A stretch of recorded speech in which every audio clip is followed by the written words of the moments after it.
Haleluya, haleluya. Mukama waffe yeebazibwe nnyo.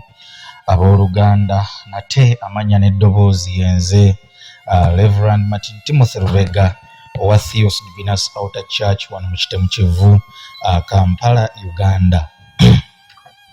Njagala okutwala omukisa guno okwebaza Mukama olw'olunaku luno olw'olwaleero atusobozesezza okubeera nga tujja nate ku mpewo zaffe zino eza Theos Divinus Outer Church okusobola okulaba nga tusheyalinga tugabana ekigambo kya Katonda wamu olw'ekisa kye.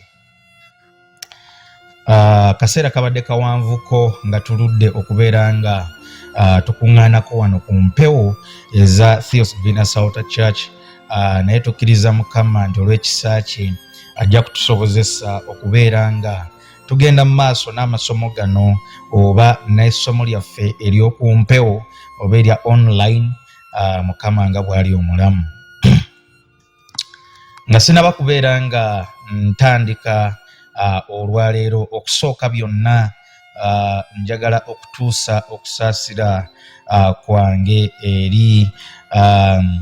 eri Sister Chloe ne Sister Maggie olwa kuviibwako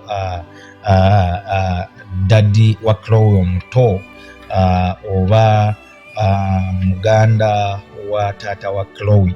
So today tutuusa okusaasira kwaffe nga Theos Divinus Outer Church, ntuusa okusaasira eri Sister Maggie, Sister Chloe wamu n'ab'eŋŋanda bonna, wamu n'ab'emikwano bonna, wamu n'eri Maama Dina mwenna awo e Bungereza olw'okuviibwako omutabani oyo Mukama gwe yayise ng'ali mu ggwanga ly'e Dubai mu nnaku ezimu emabegaawo.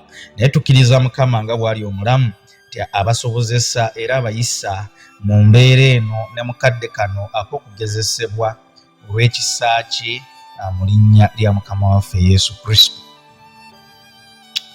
Olwaleero nzize ne Bible study, wonna awembadde nga mpita wabaddewo ebibuuzo bingi eri abantu bangi abayizi ba Bayibuli ko nga kwotadde n'abalokole ab'enjawulo nga balina ebibuuzo olw'ensonga ezigenda mu maaso mu nsi. So nange bwe ntyo omwoyo wa Mukama nannuŋŋamya nti okusinziira ku bigenda mu maaso, enjiri ebeera njiri, okusinziira ku bibuuzo abantu bye balina ku mitima nga byanukulwa olw'ekisa kya Katonda. Si kulwiseeyo muganda nga mpuliriza, nzize n'obubaka era nga obubaka bwe nzize nabwo bulina omutwe ogugamba nti amawanga bulina omutwe ogugamba nti amawanga agajja okwenyigira mu biro eby'oluvannyuma, oba amawanga agajja okubeera nga gayinako omulimu gwe galina okukola okulaba nga enkomerero etuuka. Mukama yeebazibwe nnyo. Oba tujja kukiyita nti the nations which are involved or the nations which will play a big role of the end times. Hallelujah. Oba of the end of the age. Ezimu oba amawanga agamu kwago agajja okubeera nga gazanya, galiko paati gye gazanya mu kutulaga enkomerero oba mu kusembeza enkomerero. Mukama waffe yeebazibwe nnyo abooluganda. Kansuubire omutwe ogezezzaako ogugraspinga oba ogezezzaako okugutegeera. Wano nno we wabadde ebibuuzo bangi bye balina olw'ebyo bigenda mu maaso mu ntalo ez'enjawulo ezize zibaawo nakaakati eziriwo oba nakaakati oluliwo wakati w'eggwanga lya America n'eggwanga erya Iran. Mukama yeebazibwe nnyo. Still nga sinnaba kubeera nga ntandika obubaka buno, nzikiriza nti omubiri gwa Kristo abasinga obungi bali mu kisiibo oba mu period eya Lent, era kitukkiriza Mukama nti tujja kubanga mu Sunday ennaku z'omwezi nga 29 ejja kubeera Palm Sunday oba Sunday ey'okunyeenya amatabi. Naye nzikiriza Mukama mu nnaku z'omwezi nga 29 Sunday eyo nja kubeera nga nkyalira ekkanisa yaffe ento eri Ekitaasa. Ekkanisa y'Ekitaasa nandibadde nagendayo wiiki eri naye abajja ne bafunamu challenge ezigwa teziraze n'olw'ensonga eno wabaawo dates ezayongezebwayo ne bansaba mbakyalire nga 29. So 29 March ejja kuba Palm Sunday, nja kubeera mu kkanisa y'Ekitaasa nga gyempeerereza naye zikiriza Mukama ndi nja kuba nga recording y'enjiri eneebeera mu Kitaasa n'ebyenzikiriza Mukama okukola ebinene mu Kitaasa mujja kuba mubifuna bulungi nnyo mu service eyo. Wabula ekitemu nayo service ejja kuba egenda mu maaso nga muli wamu ne Musumba Agnes. Mu ngeri oba endala njagala okwongerera okubajjukiza nate nti Easter esembera Mukama nga bwali omulamu ajja tusobozesa nayo tubeere nga tugikwasaganya bulungi olw'ekisa kya Katonda. Easter egenda kubeerawo mu nnaku z'omwezi nga 5 omwezi ogwa April. Mukama yeebazibwe. Kitegeeza ki? Kitegeeza Good Friday ejja kubeerawo ng'ennaku z'omwezi 3 omwezi ogwa April. Kitegeeza ki?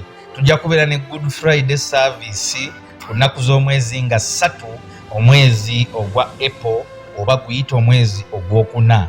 Mu ngeri y'emu era mu buufu bwe bumu tujja kubeera ne Easter Sunday service ku nnaku z'omwezi nga 5 omwezi ogwa April Mukama nga bwali omulamu. Hallelujah. Siku lwise eyo bwe butyo yogayoga ngenze mu bubaka obw'olwaleero. Bangi balina ebibuuzo ebiri wakati w'eggwanga erya Iran ne America era nga wano abantu abamu abalina enteebereza y'obwongo abamu bagamba toba oliawo eyo ekamu kabonero k'enkomerero. Mukama waffe yeebazibwe nnyo abooluganda. Kituufu Bayibuli eyogera ku biseera eby'enkomerero era kituufu Bayibuli erambika ku biro eby'oluvannyuma era kituufu Bayibuli erambika netugamba nti walibeerawo entalo n'obubonero obw'entalo obw'enjawulo obujja okubeerawo n'oluyogaano lw'entalo mu bufunze olujja okubeerawo nga enkomerero enaaba esembera. Muganda wange njagala nkutegeezeeko ekintu kimu nti gwe nga omusomi wa Bayibuli ogwanidde okubeera nga totambulira mu kubuzaabuzibwa wabula ng'otambulira mu kumanya okw'ekigambo kya Katonda. Olwaleero nkuleetedde eggwanga lya Iran mu Bayibuli naye nga sinnabakuwa ggwanga lya Iran mu Bayibuli njagala nsooke nkuwe ku mawanga ag'enjawulo. Abantu abamu batono nnyo abakimanyi nti agamu ku mawanga ge tulina olwaleero mu nsi muno oba amawanga ge tulina mu nsi muno ensi ze tulina mu nsi yonna oba amawanga ge tulina mu nsi yonna mwegali mu Bayibuli. Mukama waffe yeebazibwe nnyo abooluganda. Ekintu kiri kimu ky'oteekeddwa okumanya nti ensi ezisinga obungi mu Bayibuli mweziri naddala ezo ezirina paati ey'okuzannya mu biseera eby'oluvannyuma weewaawo. Mukama waffe yeebazibwe nnyo abooluganda. Bangi mulina ebibuuzo. Ddala Iran y'emu ku nsi ezirina paati ezirina okuzannya mu bubonero bw'enkomerero. Sikulwise eyo nze mwennyini nga nkulembera omwoyo wa Katonda omutukuvu ngenda kuba nga nkusomesa nga nkulambululira amawanga gano. Okusookera ddala nyandyagadde nkuweeko ekyokulabirako eky'amawanga agali mu Bayibuli nga n'olwaleero mu nsi weegali. Naye ekintu ekirala kye njagala otegeere nti amawanga agamu amannya gaago gajja gakyuka olw'ebiro n'ebiseera eby'enjawulo anti ensi gye tutambuliramu ya mukululo. Ensi gye tutambuliramu yeeyubula, yakweyubula. Mukama waffe yeebazibwe nnyo abooluganda. Batono nnyo abakimanyi nti n'ekkanisa ya Mukama waffe Yesu Kristo ey'ekipentekooti weewaawo bwe yali etandika yali teyitibwa Pentekooti. Pentekooti Church nayo nga nakuwadde hisitole yaayo ojja kwewuunya, ojja kukizuula nti ddala ekkanisa ya Mukama waffe Yesu Kristo ezze naye etuumibwa amannya ag'enjawulo mu mirembe egy'enjawulo. Abangi ne kibalowoozesa nti obupentekooti bwakajja mu mwaka gwa 1800 awo, naye njagala nkutegeeze abasinga bagamba mu mwaka gwa 1900. Naye nandyagadde nkutegeeze kituufu mu ngeri emu oba endala ebyafaayo biba bituufu okusinziira ku ntegeerayo weekoma, kyokka ate bw'oyaayaana okweyongera okumanya ozuula amazima gennyini. Babeera batuufu bwe bagamba nti obupentekooti bwajja mu 1900, ne babeera bakyamu bwe bagamba nti obulokole nabwo bwajja mu 1900. Ebintu bibiri byanjawulo. Obulokole bweyubula mu linnya ly'ekipentekooti mu mwaka gwa 1900 ku Azusa Street mu Los Angeles ekya-Amerika.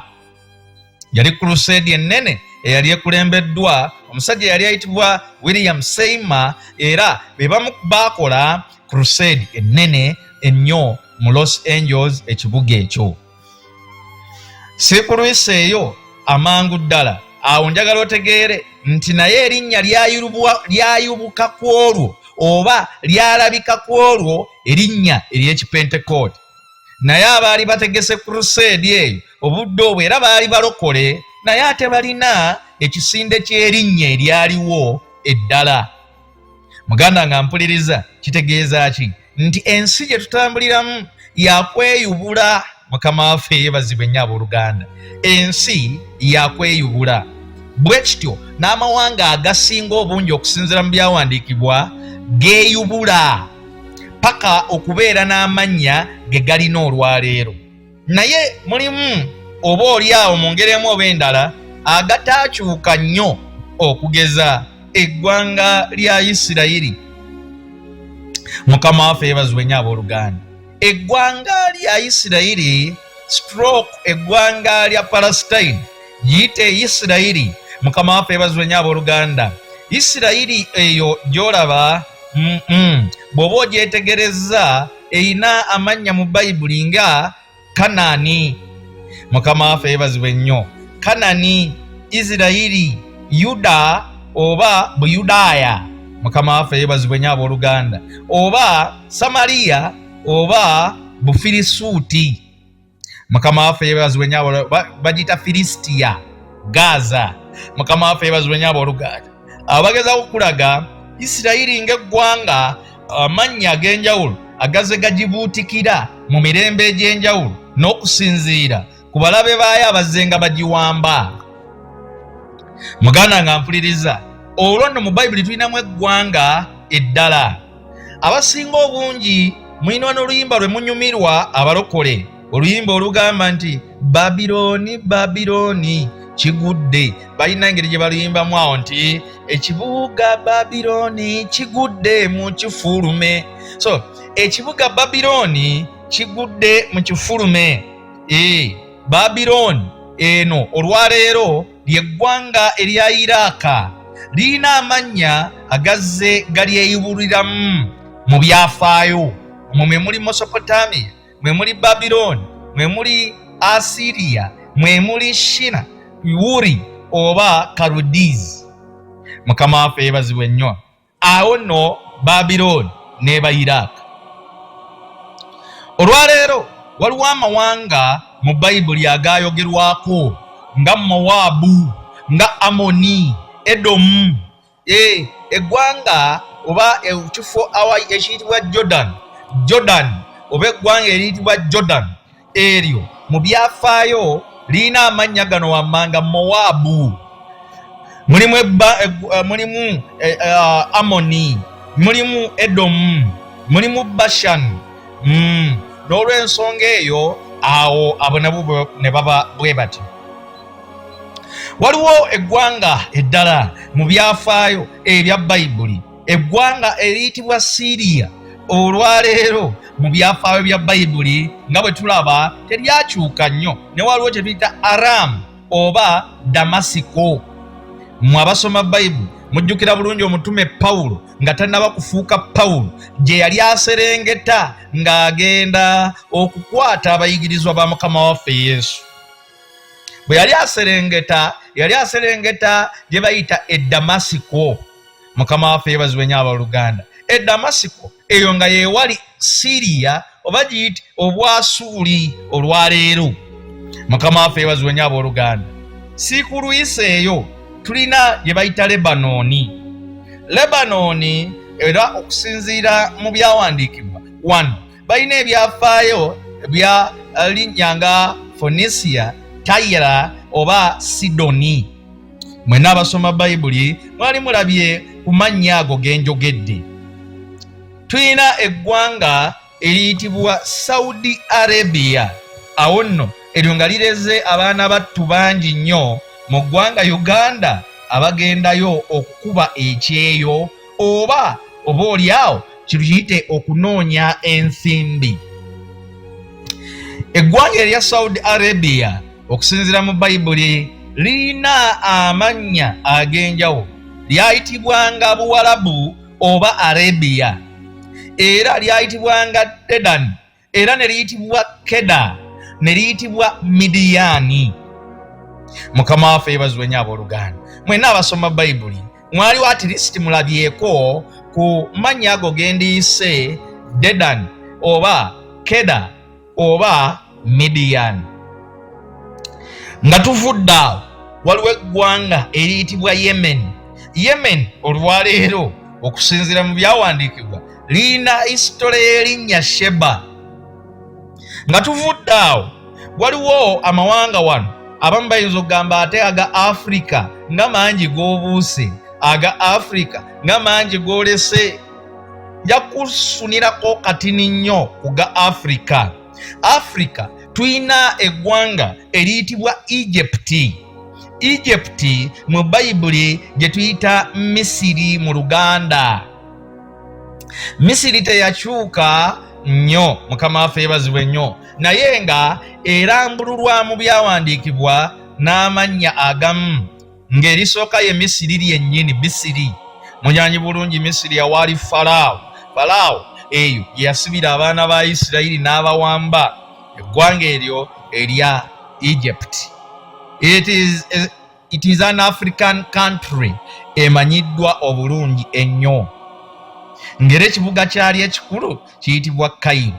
Kale n'olw'ensonga eyo awo nenvaawo, naye nga Egypt erinamu ku mannya agamu nga Mizraim oba ensi lya Ham oba ettaka lya Ham oba land of Ham, era sometimes yalina n'enjogera endala gye lyogererwamu nga liyitibwa Pathros. So awo wetuvaawo ne wajja ne wabeerawo Abakuusi. Bwe musoma mu Bayibuli bo be tuyita Abakuusi, the Kush people. Mukama waffe yeebazibwe nnyo abooluganda.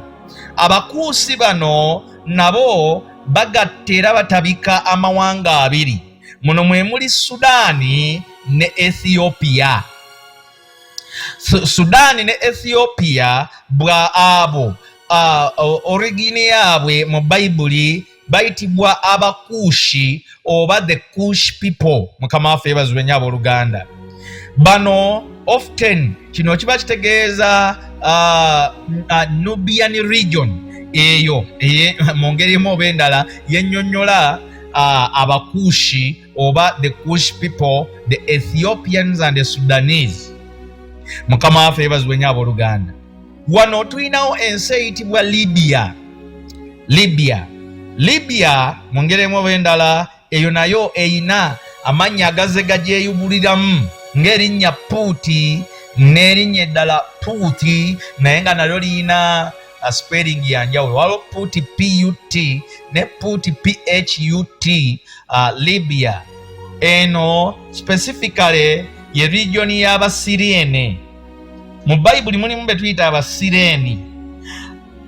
Mukama waffe yeebazibwe nnyo abooluganda. Abo be bazingirwamu Abalibya. Bayibuli etunyonnyola bingi, ebyawandiikibwa bitulaga bingi.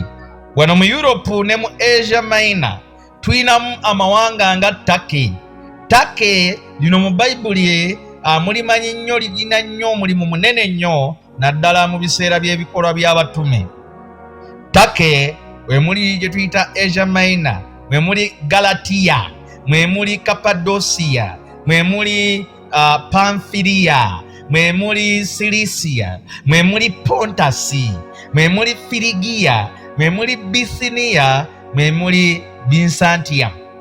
Kati n'olw'ensonga eyo gano amannya gonna, amawanga gano gonna oba ebitundu ebyo byonna byali byezingira mu ggwanga leero eriyitibwa Turkey, mwe mwetoolodde ebifo ebyo byonna, ab'Egalatiya, Abakapadokiya, Abapamphylia. Mwabamu mubasomako bw'oba osomye mu kitabo ky'ebikolwa by'abatume essuula ey'okubiri ng'ekulaga ku nnimi ziri ezaali mu kisenge ekya waggulu. Abatume ze baayogera ennimi ez'amawanga ago abagenyi abaali bazze e Yerusaalemu. Omwo mwe mwali amawanga ago, mwe muli Abakapadokiya, mwe muli Abapamphylia, mwe muli n'Abaponto oba be muyita Pontus mu Luzungu, mwe muli Abaphrygia.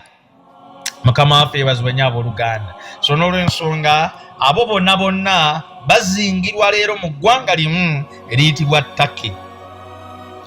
Tuyina eggwanga eddala eriyitibwa Greece liyite Buyonaani. Buyonaani eyina kye tuyita Javan, eyina oba yali eyitibwa kye tuyita Javan, Achaia oba Makedonia, mwe mwali n'ensi eyitibwa Crete. Mukama waffe yeebazibwe nnyo abooluganda.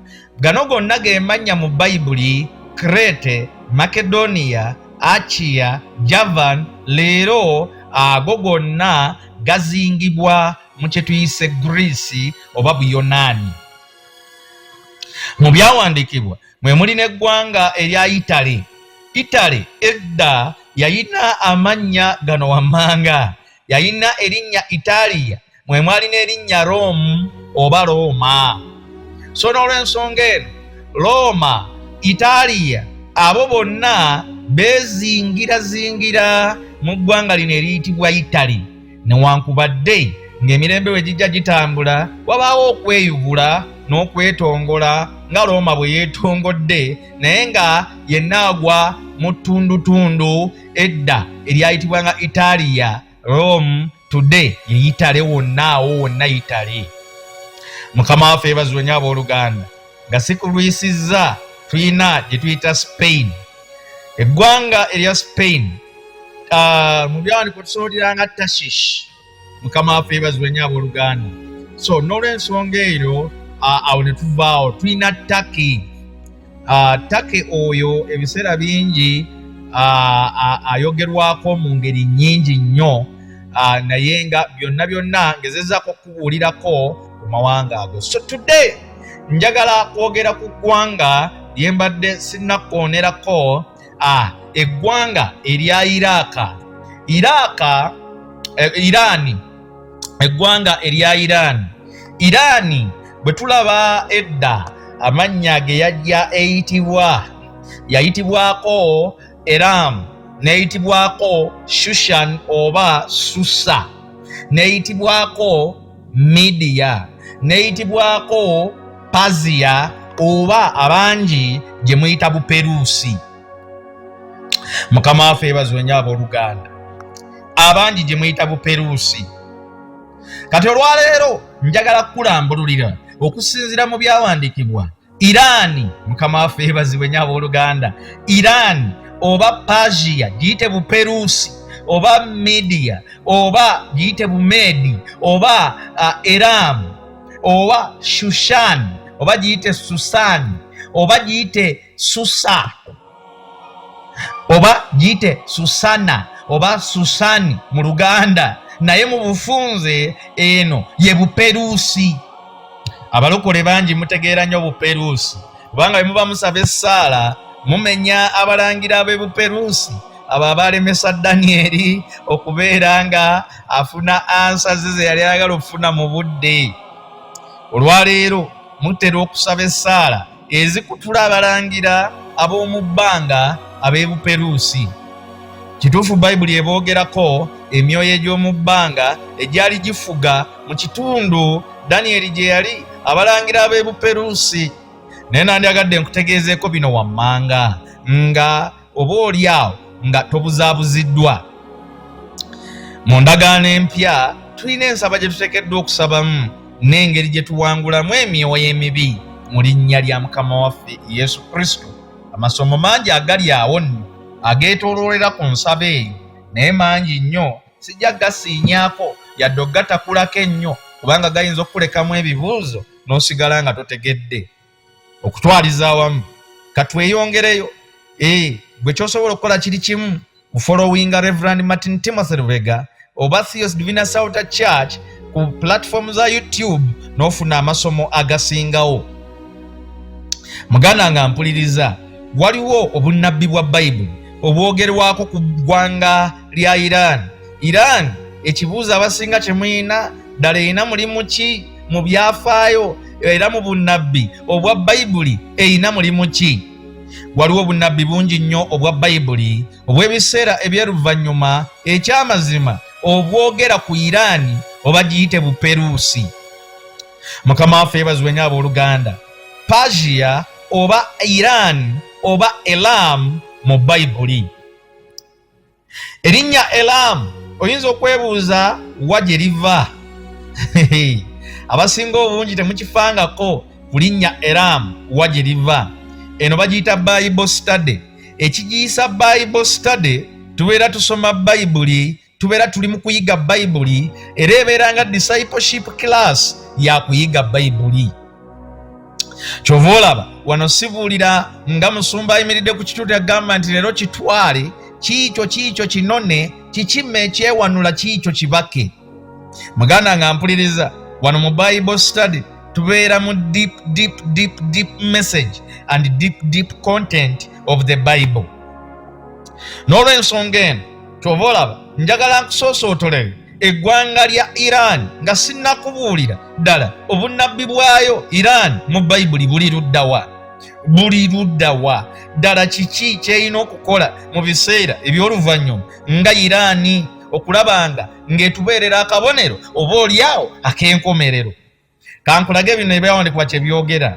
Era we tunaamaliririza ng'otegedde, we tunaamaliririza essomo lino ng'ozudde nti ddala Iran alinamu ekifo mu bunnabbi bwa Bayibuli oba talinaamu. Ye abaffe waba alinamu ekifo mu bunnabbi bwa Bayibuli era kirina kulabika ddi.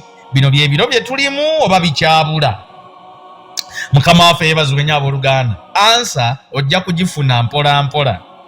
Ekigambo Elam oba Elamites sometimes mu Bayibuli y'Oluganda mugenda kulaba ekiyitibwa oba oluusi mukiyita Abeeramiti. Mukama waffe yeebazibwe nnyo. Naye tugenda kwetegereza aba Elamites bano. Aba Elamites bano be bantu abaali bava mu Eram. Mukama waffe yeebazibwe nnyo abooluganda. So n'olw'ensonga eno njagala weetegereze baali bava mu Eram oba the land oba ekifo ekyo kye baali babeeramu. Bwe twetegereza Eram era eri listed emirundi mingi nnyo ng'erinnya erinnyonnyolebwa mu byawandiikibwa. Mukama waffe yeebazibwe nnyo abooluganda.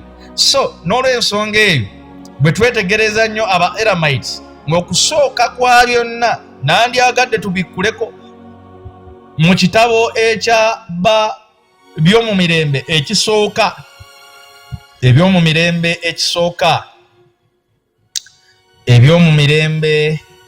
ekisooka gye tuyita mu luzungu First Chronicles ebyomumirembe ekisooka First Chronicles chapter 8 essula ya 8 lunyiri olwa 24 lugamba luti ti ne Kananiya ne Eramu ne Anusosiya. Nootinganya erinnya Eramu. Bayibuli egambye ne Kananiya ne Eramu ne Anisosiya. So erinnya Eramu tuliraba mu gye tuyita general gye oba omukululo gw'amannya agali mu Bayibuli agalaga ekika n'omulembe agw'abantu. n'olw'ensonga eno omwo mwe muli n'erinnya Eramu. Era olunyiriri olwabirimu ennyalugaye ne Kananiya ne Eramu ne Anusosiya.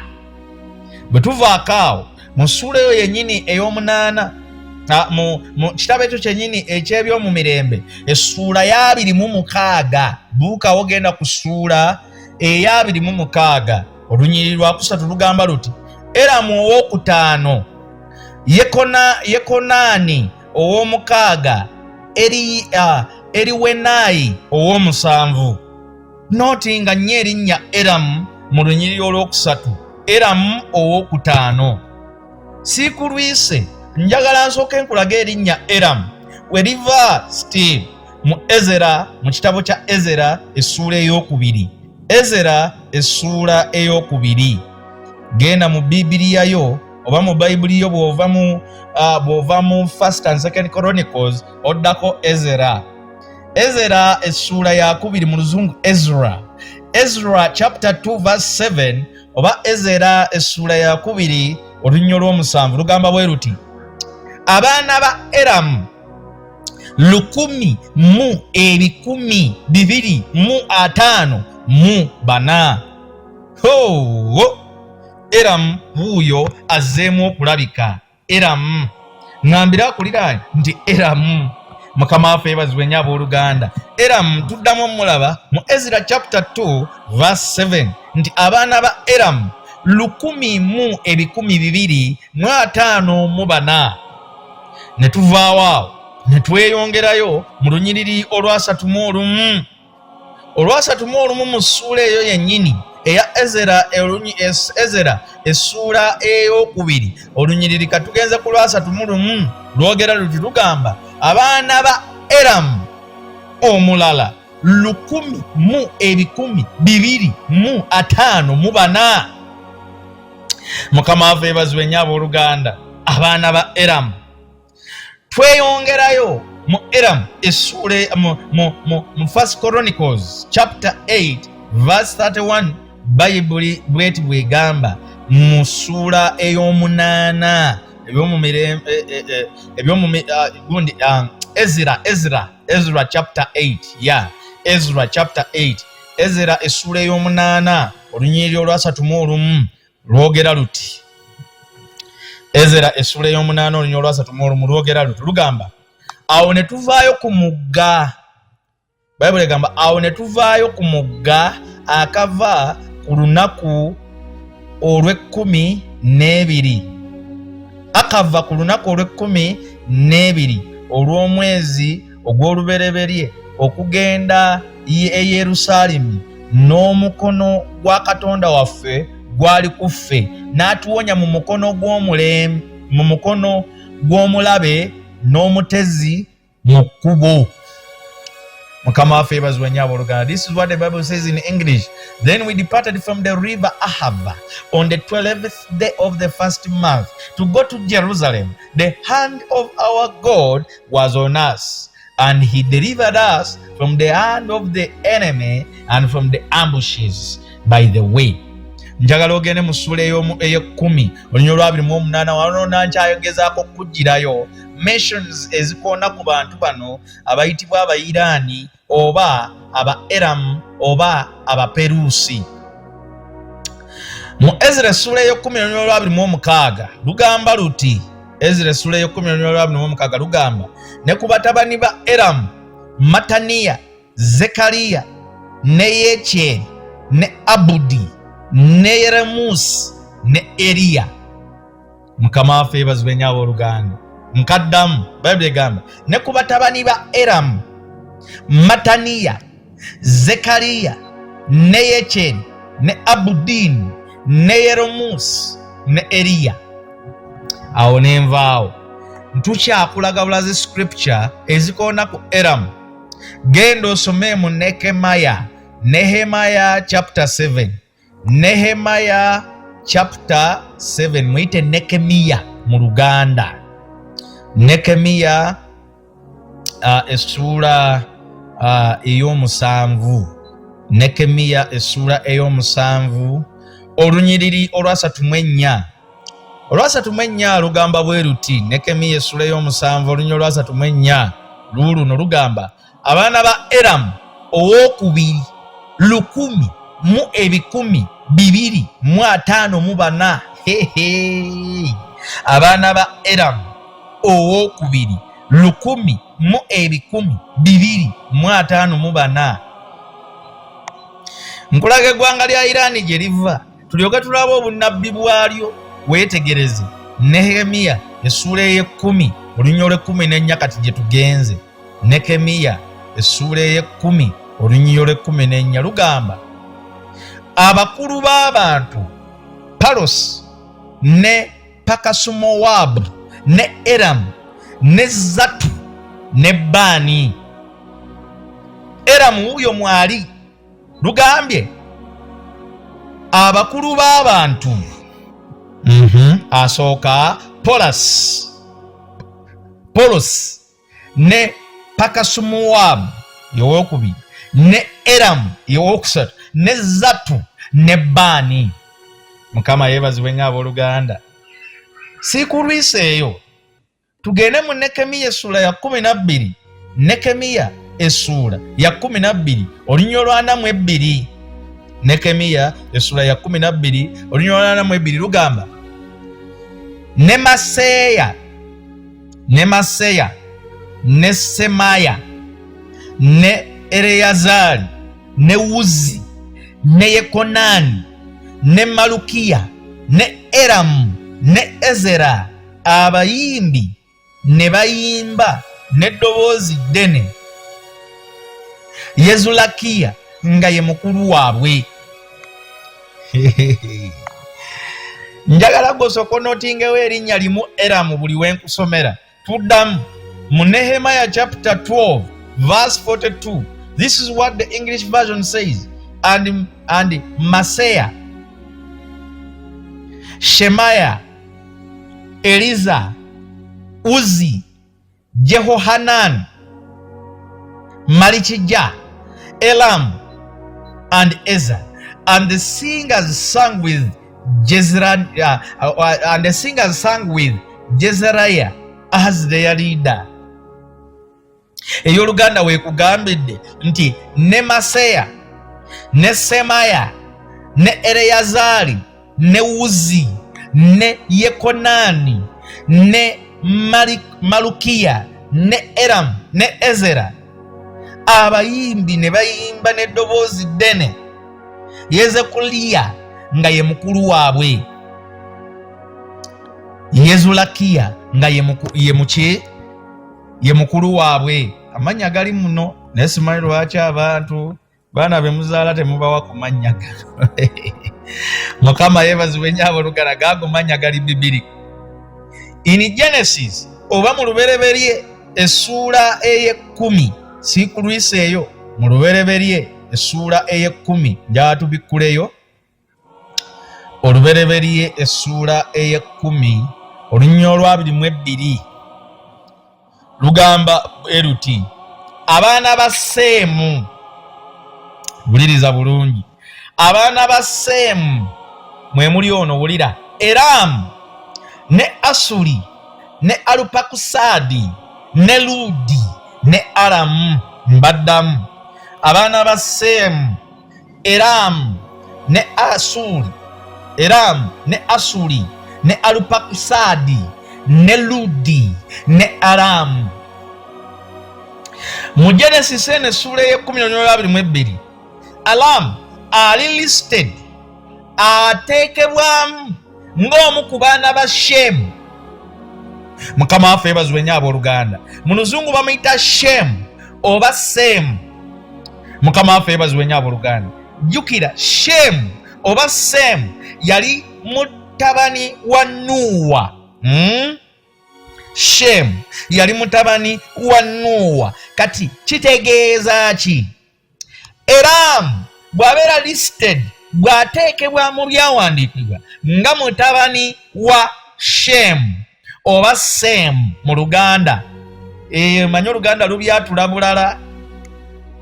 Mu Luzungu ayitibwa Shemu, mu Luganda Seemu. Eramu ayisitingibwa oba ateekebwa mu lukalala lw'abaana ba Seemu. Abaana ba Seemu, Seemu mutabani wa Nuuwa. Kino ne kireetera Eramu okubeera muzzukulu wa Nuuwa mu biseera ebyo ebya Ibulayimu. So n'olw'ensonga eyo mu biseera ebyo ebya Ibulayimu, aba Elamites oba abantu abava mu Eramu muzzukulu wa Nuuwa, Mukama waffe yeebazibwe nnyo. Jja tugende mpola mpola. Abantu abava mu Seemu, abava mu Eramu mutabani wa Seemu, kitegeeza Seemu mutabani wa Nuuwa. Kati Seemu mutabani wa Nuuwa oba muyite Shemu mutabani wa Nuuwa. Haleluya. Seemu mutabani wa Nuuwa yazaala Eramu. Eramu yavaamu abaayitibwa mu kusooka aba Eramu. Mukama waffe yeebazibwe nnyo abooluganda. So n'olw'ensonga eyo oba aba Elamites sometimes abeera miti. So kati n'olw'ensonga abeera miti mu Bayibuli, naye mu kutwaliza wamu aba Elamites bano oba aba Elamiti bano bava mu Eramu. Bava mu Eramu. N'olw'ensonga eyo Eramu ate muzzukulu abeera muzzukulu wa Nuuwa. Kati abantu abamuvaamu bannyonnyolebwa nga ekibinja ky'abantu ekiva mu Eramu. N'olw'ensonga eno mu biseera ebyo ebya Ibulayimu tulabawo yali ayitibwa Kedoloma. Kedoloma yali kabaka wa Eramu. Kedoloma yali kabaka wa Eramu. Mukama waffe yeebazibwe nnyo abooluganda. Yali yawamba bakabaka bangi nnyo ne badda wansi we mu kitundu ekyo. Wano ng'onna nkunnyonnyola mu Iraani. Mukama waffe yeebazibwe nnyo okusinziira mu byawandiikibwa. Eramu ye Iraani olwaleero. Kati ono Eramu muzzukulu wa Nuuwa azaalibwa Shemu mutabani wa Nuuwa. Yavaamu kabaka eyali ayitibwa Kedoloma. Yali kabaka owa Eramu eyali awambye bakabaka abalala bangi mu kitundu. Obwali vassal states obwali rebellions oba bwali buganye okudda wansi we bonna ne bubeera nga agezaako okubuwamba. Mukama waffe yeebazibwe nnyo abooluganda. So kati n'olw'ensonga eyo mu kutwaliza wamu yajja n'awamba n'atuuka n'okuwamba ensi oba ekifo awaali Lutti. Mukama waffe yeebazibwe nnyo abooluganda. Kati Kedoloma abasinga obungi tebategeera. Kati kankunyonyole kati ku Kedoloma. Nkugambye no Kedoloma afubutukana era mu muzzukulu wa Nuuwa ayitibwa Eramu. Kedoloma naye yali kabaka. Mukama waffe yeebazibwe nnyo abooluganda. So n'olw'ensonga eyo ono kabaka mu byawandiikibwa tutera kumulaba ku nsonga ya Ibulayimu ne Lutti. Kedoloma ali mentioned mu kitabo kya Genesis olubereberye essuula ya 14. Genda obikkule. Sifuddeeyo nze bwe wera wanaawa nga mmaliriza wenkomye bwe tubeera tujja okukola ki? Wenkomye bwe tubeera tujja okutandikira. Naye ng'ekikulu kya byonna ngenda kukunnyonnyola abantu bano. Mbuzaayo n'eddakiika ntono okuweza wanaawa. Naye eno Bible study nja gikwata mpola ne bwe nkomawo olwokuna olujja.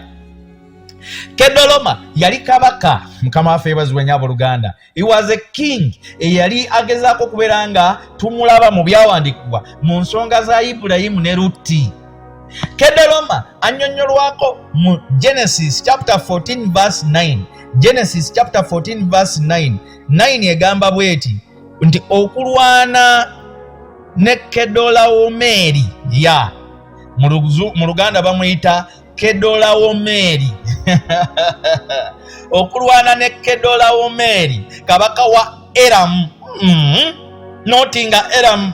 Okulwana ne Kedolawomeeri kabaka we Eramu ne Tidali kabaka we Goyiyimu ne Amulaferi kabaka w'e Sinali ne Aliyoki kabaka w'e Erasali, bakabaka abana nga balwana bakabaka abana nga balwana na bataano. So wano tulaba Kedolaomeri. Kedolaomeri wano mu luzungu bamita Kedolama. Kedolaomeri oba Kedolama, sometimes mu luzungu olumu bamuyita Chedolama. Chedolama oba Kedolama anyonyolebwako mu Luganda nga Keraodomeri, Kedolaomeri, Kedolaomeri. Bw'oyogera bwogezi kigambo kedo n'oyongerako laomeri kijja kwanguyira okutegeera erinnya eryo. Kedo then laomeri. Tonfuna bubi, nkuwa buwi bwangu bwa kutegeera linnya, siri mu kulivumirira. So kati Kedolaomeri mu Luganda ye Kedolama oba Chedolama. Mulimu mu linnya lye ennyukuta eziri silent mu Luzungu. Mu Luzungu tulinnyonnyola balinyonnyola bwe bati Kedolama, it is Kedora kiri Kedorlaomer. Kedolama ndiddamu Kedorlaomer.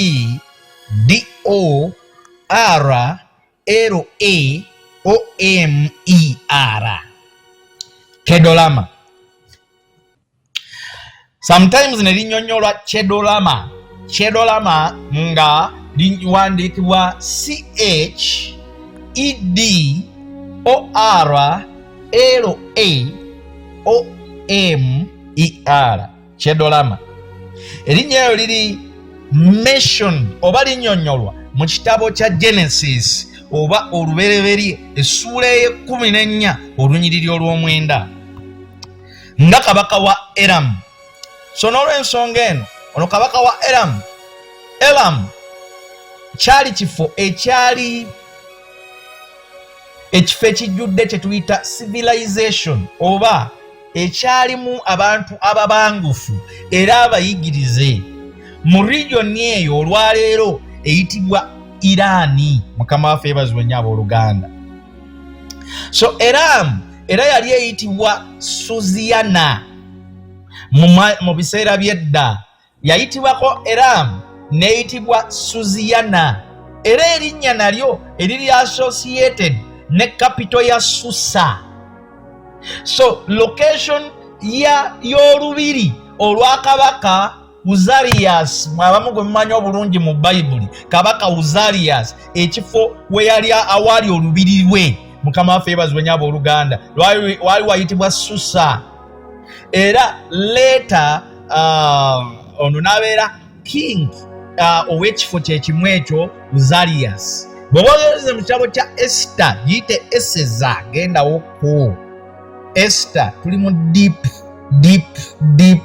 understandings here. Tuli buziba kati. Abamu bayimbwa ntwale buziba w'ennyanja Mukama. Kati saawa zino tuli buziba muganda nga mpuliriza.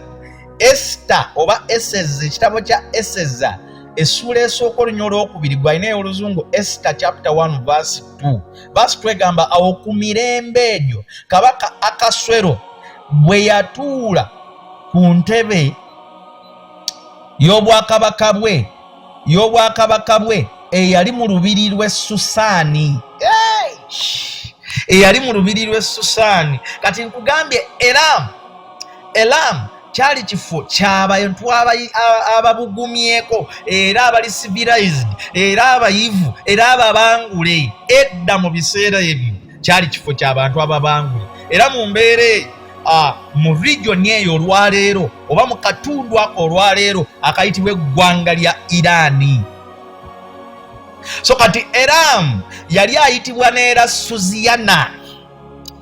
Waneeno mu Luganda gwe muyita Susaani. Nga bwe tukirabye mu Eseza essuula esooka olunya olwokubiri, Susaani, era ekifo ekyo nga we waali capital oba kyekyali ekibuga ekikulu kabaka Akaswero, mu luzungu gwe muyita Uzerias, King Uzerias. Mukama waffe yeebazibwe nnyo abooluganda. Kabaka Akaswero we yatuulanga. Are you getting the point? So mu biblical accounts bwe twetegereza mu byawandiikibwa ebyenjawulo mu Bayibuli, Kedoloma oba Kedolawomeri Kedoloma oba Kedolawomeri kabaka oyo yali so fierce and formidable king. Yali kabaka omukambwe ennyo, yali kabaka atawunyikamu. Si yekka naffe wano mu Buganda tulinamu bakabaka abaali abakambwe, abaali tebawunyikamu. No aliwo ssaawa zino tawunyikamu, naye ate muye muntu w'abantu nnyo. Ne twalinamu bakabaka abaali abakambwe wano mu Buganda. Genda onoonyereze ebyafaayo ebyabakabaka ba Buganda. Abazungu bawanda lulusu kabaka Mwanga. Genda weetegerize bakabaka twalinamu wano, bakabaka batasaaga.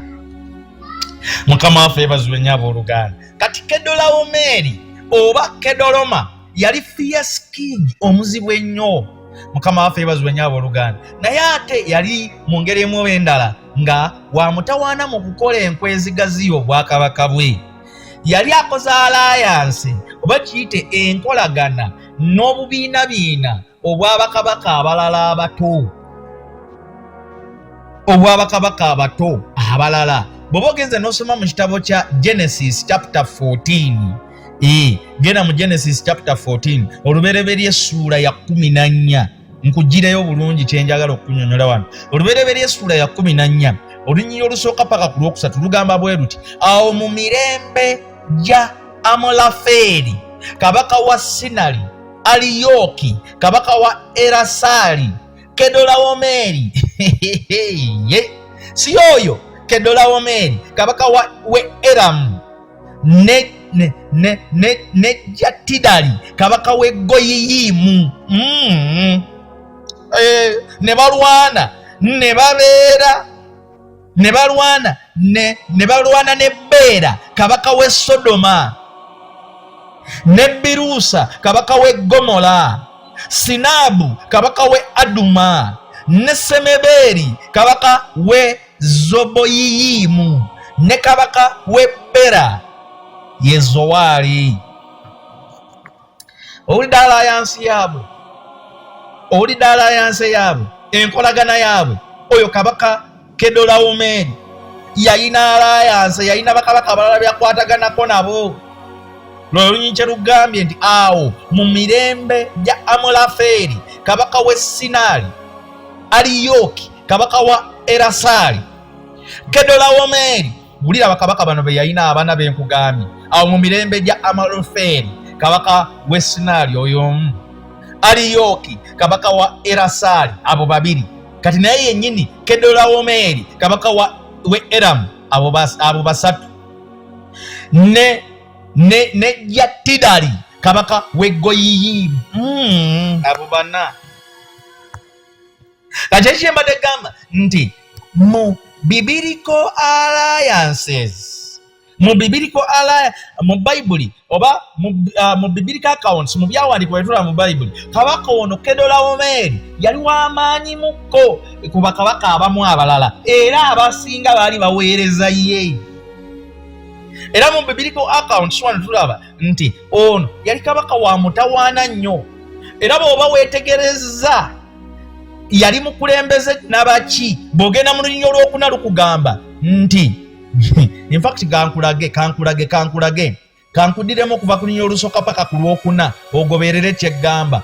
Bayibuli egamba awo mu mirembe gya Amulafeeri kabaka we Sinali, Aliyoki kabaka wa Erasali, Kedolawomeri kabaka we Eramu, ne Jatidali kabaka we Goyiyimu, ne balwana ne Bera kabaka we Sodoma, ne Birusa kabaka we Gomora, Sinabu kabaka we Aduma, ne Semeberi kabaka we Zoboyiyimu, ne kabaka we Bera ye Zowaali. Olwokusatu ne lugamba awo bonna ne beegattira mu kiwonvu Sidimu, eyo yennyanja ey'omunnyo. Olunyiriri olwokuna ne lugamba ne baweereza Kedolawomeri abakabaka bonna ne baweereza Kedolawomeeri emyaka 12 ne mu mwaka ogw'13 ne bajeema. Ekyo kigezaako okulaga Kedolawomeeri yali kabaka nabaki. After some times those kings rebelled against Kedolawomeeri, bamujeemera, naye yali akyasobola okugenda mu lutalo era n'awangula Rephaim, Zuzim, Emim ne Horites bonna n'abawangula, era yasigala w'amaanyi ndi yasobola okuwamba abasajja abo bonna bana,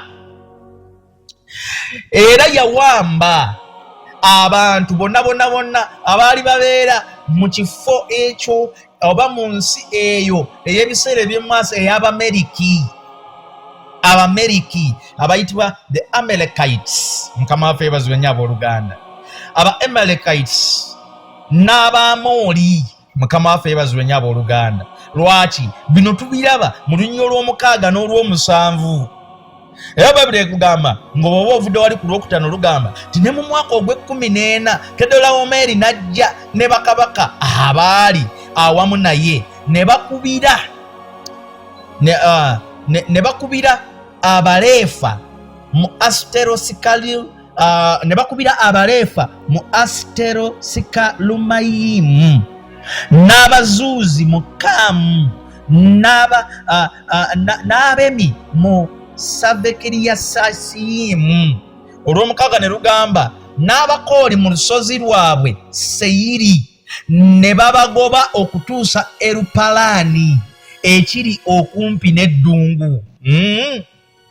Olunyiro olw'omusanvu ne lugamba nti ne baddayo ne batuuka e Numisupaati ye Kadesi, ne bakuba ensi yonna ey'Abamereki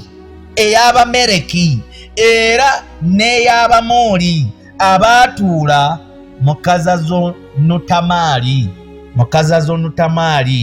Mukama waffe yeebazibwe nnyo abooluganda. So at that point tulaba nti bakabaka b'e Sodomu ne Gomora,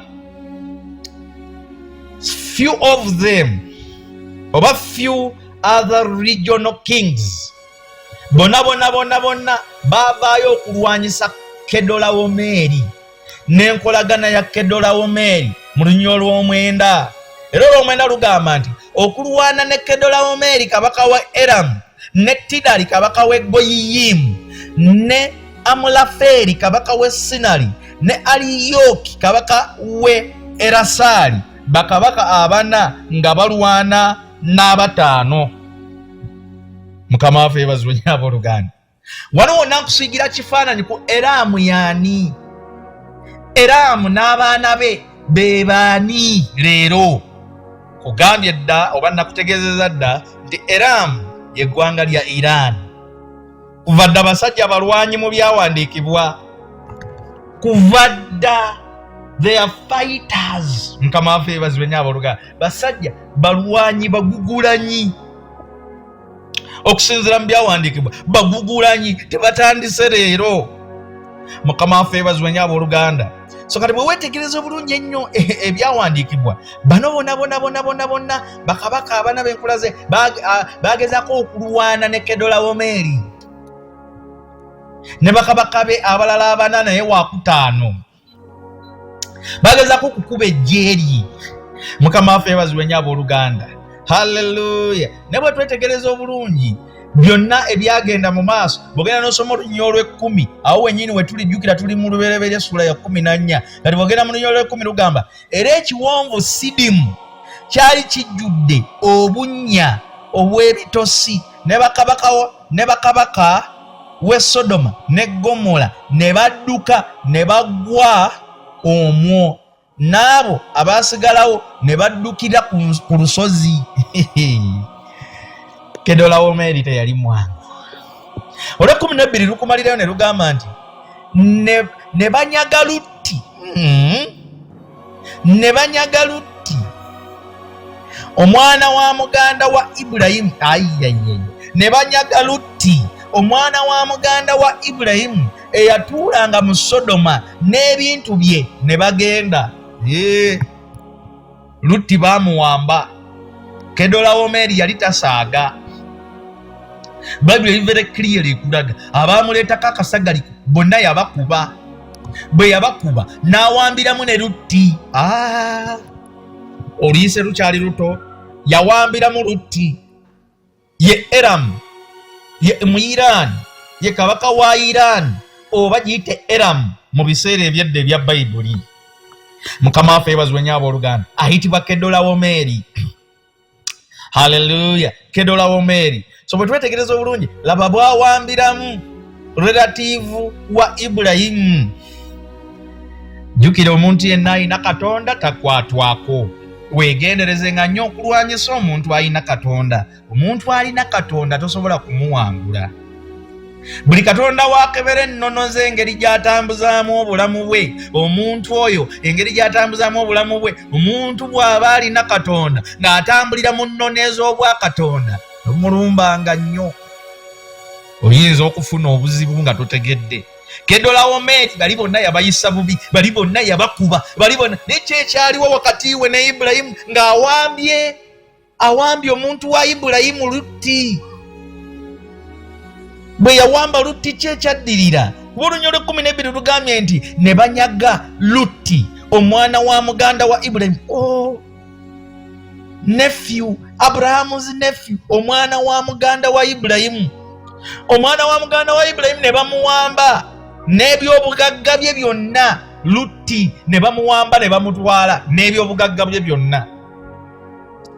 Ebyobugagga byonna ne batwala. Lutti ne bawamba n'ebyobugagga bwe. Oh my God. Kale n'olw'ensonga ezo abamu ku baali bawerekera Lutti, abaali batambulanga ne Lutti, n'akola olugambo. Mukama yeebazibwe nnyo abooluganda. Eriyo olugambo olutaasa olutali lubi. Yakola olugambo. One of Lot's company, omu ku bantu ba Lutti, n'atoloka n'adduka emisinde n'ajja eri Ibulayimu. Mukama waffe yeebazibwe nnyo abooluganda. N'amutegeeza ku kuwambibwa okwo okutuuseewo bwe bawambye omwana wa muganda we. Ayayayay. Ate abamu balowooza Ibulayimu yali musajja ali awo bweza ali simple, abeera ku maviivi ng'asaba busabe nga tayiiya taliiko byakola.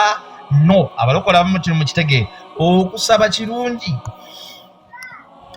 Naye Ibulayimu ku bintu Katonda bye yali amuwadde byali byetaaga security. Kyobola Ibulayimu ssebo yalina eggye. Abamu tebakimanyi nti Ibulayimu yalina eggye. Era Ibulayimu yakwata abasajja 318 n'abagamba bakoze eki? Muwulirize mmwe basajja mmwe, bali abasajja kabaka Kedolawomeeri azze n'awamba ekibuga awali omwana wa muganda wange omulenzi ayitibwa Lutti. N'amaka ge babawambye, babatutte n'ebyobugagga byabwe. Kale mmwe muwulire eggye lyange, mmwe eggye yafuna ly'abasajja 318 n'abagamba mwolekere, twolekere. Yasaba eggye bwe lirumba. Wano nnofunirawo ku ansa omuntu omu yambuuza mbu naye Mukama nti naye Musumba, Mukama akkiriza amagye ge tuba nago aga gavumenti okufuga, okukuba, okuluŋŋamya, okukola batya, okukuuma n'okukuba luusi n'okutta. Bayibuli eri very clear eyawula ku njawulo z'okufa. Amagye gakkirizibwa okutta ayitibwa nti mulabe. Mukama waffe yeebazibwe nnyo abooluganda. Amagye gakkirizibwa okutta ayitibwa nti mulabe. Era amagye okusinziira mu byawandiika gakkiriza okutta oyo ayitibwa nti mulabe. Kyolaba Dawudi yakuba Goliyaasi, abalokola olunyiriri mulunyumirwa. Ne kambuuze, okimanyi wali okyetegerezaako nti Dawudi mu kutta kwe Katonda yalimu? Kati waliyo okutta okuli bibiriko, naye ng'okutta okwo nga kati Katonda yakuteeka mu mikono gya gavumenti. Ne Dawudi okutta kwe yali atta yali teyettira lwa mpala naye, yali attira ggwanga.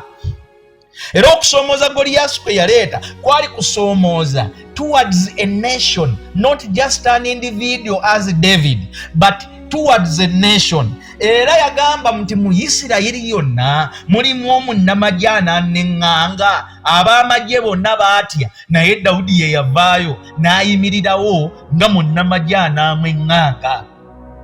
Ne kabaka Sawulo yamuleka alwane ne Goliyaasi lwa nsonga, ye yaliwo, Dawudi ye yaliwo. Era ne kabaka ng'asindikayo Dawudi yali akakasa bulungi nti Dawudi tasobola kuwangula. Mukama yeebazibwe nnyo Oluganda. Yali akimanyi nti Dawudi tasobola kuwangula, naye yamusindikayo lwa butaswala baleme gamba nti eggye lya Isirayiri lyabuliddwayo yadde omusajja ayimirirawo. So Dawudi n'okutta kwe yattiramu Goliyaasi tekwali kwa personal gain. It was a battle between nations, wakati w'Abafirisuuti n'Abayisirayiri. Mukama waffe yeebazibwe nnyo Oluganda. So waliyo okutta okukkirizibwa mu byawandiikibwa. So Bayibuli bweyogera nega nti tottanga, bw'osoma Bayibuli y'Oluganda ekugamba tottanga, naye bwe weetegereza ekigambo ekyo tottanga ekyavunulwa mu Luganda nga tottanga, wali mu y'Oluzungu kigamba you shall not murder. Mu z'Oluzungu ezimu zikijjayo bulungi nnyo. Waliwo enzita za mirundi ebiri, waliwo killing and murdering. So you should not murder. Tottanga, totemulanga. Mu bufunze kyandibadde totemulanga. Ne waliyo killing, okutta, okwo government amaanyi ago Katonda yagateeka mu zi gavumenti. Nti gavumenti erina olukusa oluga nti omuntu ono bw'ati ne bw'ati amazeeko emirembe mu ggwanga. Let us do this, afuuse mulabe wa ggwanga. So therefore the government has that right. Even though ne governments zonna ez'ensi nazo tuzajuwinga always okukola ekintu ekyo mu ngeri egwana ng'oba ya lutalo lwa kuwaanyisiganya masasi n'abalina amasasi, so si n'abatalina masasi. So but sometimes some governments zikozesa bubi amasasi and other governments nezigakozesa in an appropriate way Katonda gy'asuubiramu. Mukama waffe yeebazibwe nnyo Abooluganda. So therefore wano Ibulayimu naye we yabeerera n'eggye, yalina eggye ssebo. Yagendanga wali okusinza n'awaayo bwewaayo, naye ng'eggye we liri ssebo lirawuna likuuma. Tomuyita wa kusaaga Ibulayimu. Abraham took 318 of his own men. N'abagamba mugobe. Abraham n'abasajja be ne basanga Kedolawomeeri ne bakabaka abalala Eddani. Bw'oba ogenze n'osoma mu Lubereberye essula ya 14 lugamba lutya? Lugamba bwe luti. Ibulayimu bwe yawulira nga banyaga muganda we n'agenda ne basajja be abaayigirizibwa okulwana, abaazaalirwa mu nnyumba ye 318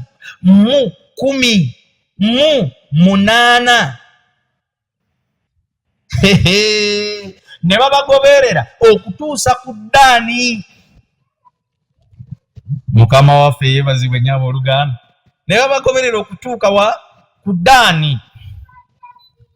Praise the Lord. Leero Oluzungu egamba during the night Abraham divided his men to attack them and he routed them. He covered all the goods. He recovered all the goods and brought back his relative Lot and his possessions, together with the women and the other people. Amagye we gaba gawamba sometimes gagala nnyo wambiramu n'abakyala. Genda olabe ebyawandiikibwa wano biraga mu Lubereberye essula ya 14, 15 ne 16 lugamba bwe luti ne baawukanamu okubalumba ekiro. Ye n'abaddu be ne babakuba ne babagoberera okutuusa ku Koba ekiri ku mukono ogwa kkono ogw'e Damasiko. Olunyolo 16 ne lugamba n'akomyawo ebintu byonna, era n'akomyawo ne muganda we Lutti n'ebintu bye, era n'abakazi n'abantu. Nsaaga ne Ibulayimu kwolwawo teyafukamirawo bufukamizi kusaba. Yagamba kaakati omulabaze basajja bange muliwa? Je abasajja 318 ne balumba. Praise the Lord. So n'olw'ensonga eyo Ibulayimu yasobola atya okubeera ng'amaliriza mission eno n'abasajja 318 bokka erudda kyenjagala otegeere newankubadde yalumba naye ate ne Katonda teyamusuula bbali. Lwaki gambye nti teyadabuzi ku maviivi? Yadda ku maviivi naye ate yagenda yateekamu ne action. Bye tutera okugamba abantu nti bw'osaba Mukama omulimu ate fuluma ogunoonye. Abasajja 318 basobola batya okuwangula bakabaka bali abaalina amagye agajjudde abantu ab'enjawulo. Mwongeremu oba endala waliwo kyenjagala osooka otegeere Ibulayimu nga tannalumba ki ekyaliwo. Mukama waffe yeebazibwe nnyo abooluganda. Kuba yalumba n'alwana with 300 men against several kings and their armies egyali zikulemberwa Kedolowameri oba Kedoloma eyali fierce and mighty in battle. Ansi eno eriwa? Ansi eno mu lubereberye essula ya 14:20 gye tugisanga. Mu lubereberye essula ya 14:20 lugamba era Katonda ali waggulu ennyo atenderezebwe akugabidde abalabe bo mu mukono gwo n'amuwa ekitundu eky'ekkumi ekya byonna. Ono yali Ibulayimu ng'asisinkanye kabona omukulu ayitibwa Merekizedeki. Merekizedeki yagamba Ibulayimu nti Katonda yagabudde abalabe bo mu mukono gwo. Agabudde abalabe bo mu mukono gwo. Simanyi oba wali okimanyi nti bano babibuuze baafuukadde abalabe ba Ibulayimu kukwata ku muntu wa Ibulayimu. Okukwata ku muntu wa Ibulayimu kye kyabaleetera okufuuka abalabe ba Ibulayimu. Naye Merekizedeki agamba Ibulayimu nti Katonda yagabudde, Katonda ali waggulu ennyo yagabudde abalabe bo mu mukono gwo. Merekizedeki yali kabona era Ibulayimu wano yali amutwalidde 1/10 tithe. Remember abasinga bagamba tithe eri mu mateeka. Wano tithe Ibulayimu yagiwa nga n'amateeka tegannaba kuweebwa. Tithe Ibulayimu yagiwa nga law amateeka tegannaba kujja. He was a man of faith. Kino kyekiraga nti tithe eri spiritual principle erina okugobererwa even before the law came, even before the law was initiated. The tithe was there. Therefore, it exceeds what we call the Mosaic law or the Israelites' law between God and Israel. But it is something which should be practiced by every faithful believer because it is a heavenly principle. Era tulaba waneeno nga Ibulayimu amanya by faith. With the eyes of faith, yamanya nti Melchizedek is a priest of God. He was a king and a priest at the same time. So akwata tithe n'agimutwalira. Ne Melchizedek n'amugamba nti Katonda agabudde abalabe bo mu mikono gyo. In the book of Hebrews tulaba Melchizedek nga ali reviewed nga alaga nti yali akiikirira Kristo Yesu. His name Melchizedek etegeeza king of righteousness oba kabaka ow'obutuukirivu. Era his title king of Salem nga kino kitegeeza Katonda ow'emirembe, kabaka ow'emirembe. Mu njogera endala Melchizedek omuwandiisi w'ekitabo ky'Abebbulaniya amunnyonnyolako bw'ati nti yali talina taata newankubadde maama. Ye figa eyaliyo mu ndagaano enkadde nga temanyiddwa. Mukama waffe yeebazibwe nnyo abooluganda. So without beginning of days or end of life, resembling the Son of God, he remains a priest forever. Genda osoma Hebrews Abebbulaniya 7 olunyiriri olw'omusanvu. Abebbulaniya 7 olunyiriri olw'omusanvu. This is what the Bible says. Abebbulaniya 7 olunyiriri olw'omusanvu lugamba bwe luti. Naye tekyegaanika n'akatono.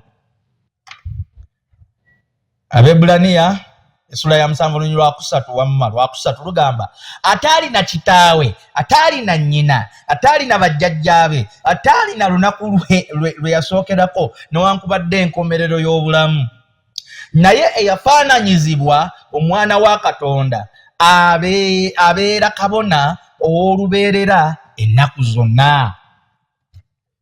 So arrival ya Melchizedek just after the defeat of Kedoloma oba Kedolaomer yali sign eri Ibrahim nti Katonda ye Katonda eyaleeta obulokozi bwe eyataasa eyanunula abantu ba Ibrahim ne Ibrahim yennyini mu mukono gw'omulabe waabwe. So mu bufunze nambemu kyetusooka okulaba Kedolaomer yalumbako abantu ba Katonda. Kituufu yali kabaka w'amaanyi kyokka ate yali mulabe wa Katonda kuba yali mulabe w'abantu ba Katonda. Mukama waffe yeebazibwe nnyo abooluganda. Haleluya. Kati n'olw'ensonga eno nga tukusosootolera obunabbi bwa Bayibuli ku Iran, Mukama waffe yeebazibwe nnyo abooluganda. Tutandise na buvo bwa Iran nga tutandika ne Iran. Mukama waffe yeebazibwe nnyo abooluganda. So for today munzikirize nkomaawo, maybe by God's grace on Thursday next week tujja kubeera wamu olw'ekisa kya Katonda. Already nayise mudda mu 1 hour kati ndi mu 1 hour and 16 minutes. Munzikirize nkome wano, Mukama abankuumire. Nsigadde nze Reverend Martin Timothy Lubega owa Theos Divinas Outer Church wano mu Kitemu Kivu, Kampala, Uganda. Mbaagala nnyo, Mukama abankuumire. You can send your tithe via online on +2567574200020, or you can communicate with us and you ask your question yonna gyoyagala okubuuza. By God's grace we shall be answering you olw'ekisa kya Katonda. Mukwano, you can continue to support us here with Theos Divinas Outer Church. We need church equipments, new, brand new, as twetaaga okulaba nga tuziyingizaawo mu Theos Divinas Outer Church. Mukama waffe yeebazibwe nnyo abooluganda. Nga tugaseeko ebyokusereka n'ebirala, Mukama nga bw'ali omulamu. Otherwise, Mukama abanjagalire era abankuumire nnyo olw'ekisa kye mu linnya lya Mukama waffe Yesu Kristo. Mubeere bulungi, Mukama nga bw'ali omulamu. Stay blessed.